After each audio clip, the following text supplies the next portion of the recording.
I want to bring in Senior Communications Advisor to the Donald Trump presidential campaign. Jason Miller is with us. Jason, good to see you. Maria, thank you so much for joining us. So your thoughts on the FBI warrant and the concern over Comey's potential breach of protocol here. That's what the Dems are saying. Well, I think you're seeing from the Democrats, they're setting their hair on fire this morning over the last couple of days, attacking Director Comey, which is a far cry from what we saw just back in July. But I think one of the important things to point out with the Democrats saying that the FBI needs to release all these emails, I mean, isn't that what the American public has been asking Hillary Clinton to do for years now? Where are the 33,000 emails? Are you going to release them and put those forward? But let's take an opinion and obviously the politicization out of this, taking a step back. I mean, 650,000 emails on a laptop. How did they not find this before? How is this just now coming forward? And the Wall Street Journal report that I believe it was Devlin Barrett who first broke this yesterday, or at least that was the story that I read. Right. Dagan keeps mentioning that up at that piece today. Yeah, very in-depth, a lot of work by Mr. Barrett on that. But there were at least thousands of emails between Huma Abedin and folks in government and Secretary Clinton that were on there. And so, I mean, if there's ever a laptop that needed to be bleached or acid washed or whatever you want to do it, I mean, that would be the one. But I mean, this is really concerning stuff. I mean, this is an unprecedented amount of evidence, and I think this really shows why, with 11 days out, the FBI took this remarkable step. I also think that Jim Comey's not a stupid guy. I mean, he knows where we are in the calendar and knows this is a huge deal. If there wasn't something in there that was blockbuster, I don't know that he would be doing that. I think it's important to note, too, that the left and Harry Reid is saying he potentially committed crimes and this could have been illegal. Well, let's take a step back. What Hillary Clinton did was illegal with her private email server. She was negligent.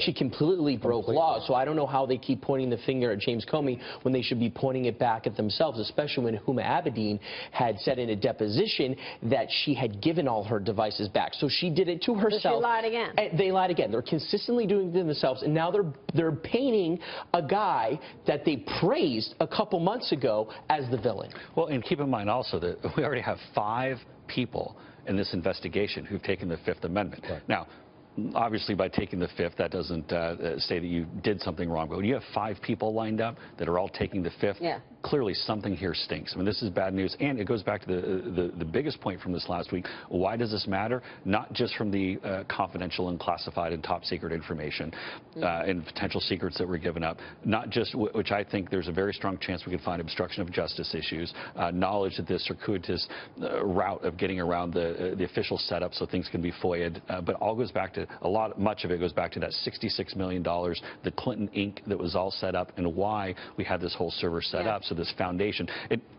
all this together makes most folks at home just say, I'm disgusted with this. We need to drain the swamp. We need something different. Yeah. But how do you convert this news into changing the vote in those critical swing states?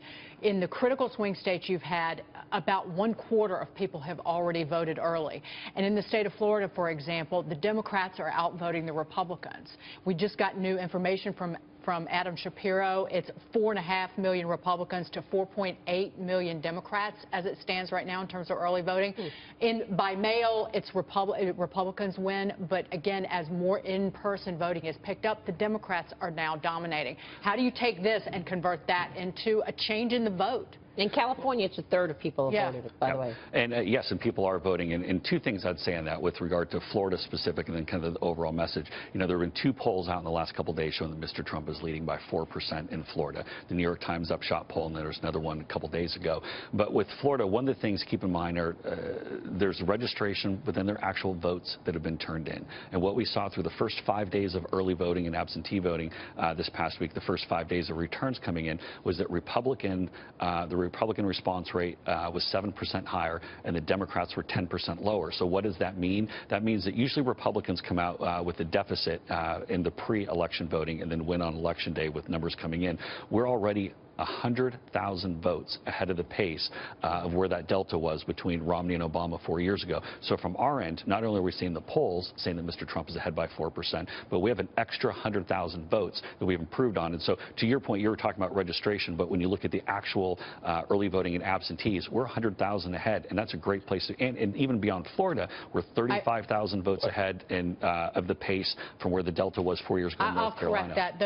That 4.5, 4.8, that's the total registration. registered voters. And you're right, Republicans are leading up slightly in terms of the votes cast, and it's because of the ballots. Jason, I'm concerned. I mean, the mail-in. I'm concerned. Oh, the mail-in. Yeah, mail-in. I'm concerned about the national security aspects of this. So one of the things that was talked about before is why can't they just take a thumb drive? Why couldn't UMA come down here to Fox News, drop off a thumb drive and says, here's all the email, go to town?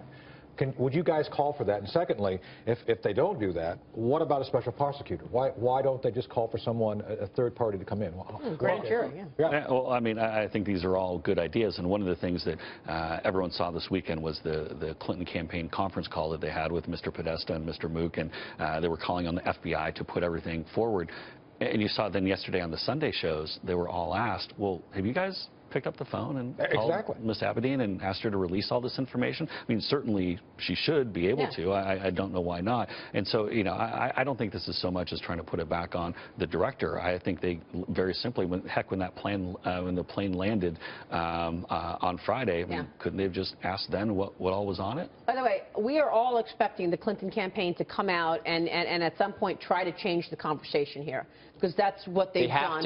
They have to. Numerous times. That's Trump. Do you know of anything out there that they may have on Donald Trump at this point that we should expect them to drop today or tomorrow? Well, it is Halloween, so who knows what kind of craziness they might pull off. No, look, Mr. Trump is very excited.